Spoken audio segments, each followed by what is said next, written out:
മക്കളെ, തജ്വീദ് എന്ന് പറഞ്ഞാൽ അപ്പൊ തജ്വീദ് നിയമങ്ങളില് രണ്ട് കാര്യങ്ങൾ നമ്മൾ പഠിച്ചു വെച്ചിട്ടുണ്ട്, ഇല്ലേ? പഠിച്ചു വെച്ചിട്ടുണ്ട്. എന്താണ്? അള്ളാഹുവിന്റെ കലാമായ പരിശുദ്ധമായ ഖുർആനില് ഷദ്ദുള്ള നൂനും ഷദ്ദുള്ള മീമും എവിടെ കണ്ടാലും എന്ത് ചെയ്യണം? മണിക്കണം, അല്ലെ? അത് നമ്മൾ പഠിച്ചതല്ലേ? നമ്മളൊക്കെ നല്ല മക്കളാണ്. അപ്പൊ ഖുർആനില് ഷദ്ദുള്ള നൂന് ഷദ്ദുള്ള മീമ് എവിടെ കണ്ടാലും എന്ത് ചെയ്യണം? മണിക്കണം.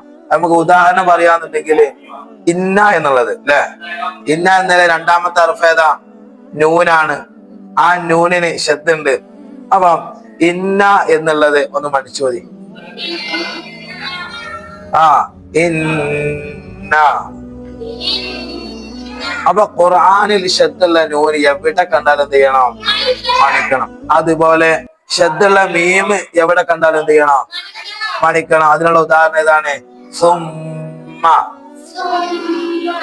അപ്പൊ ഇതുപോലെ നമ്മൾ എപ്പോഴും ഏത് സമയത്തും നമ്മള് ഖുർആൻ എടുത്ത് ഓതാന്നുണ്ടെങ്കിൽ അതില് ഷദ്ദുള്ള നൂനോ ഷദ്ദുള്ള മീമോ കണ്ടാൽ എന്ത് ചെയ്യണം? മണിക്കണം എന്നുള്ളത് അറബിയിൽ എന്ത് പറയുന്നുണ്ട്?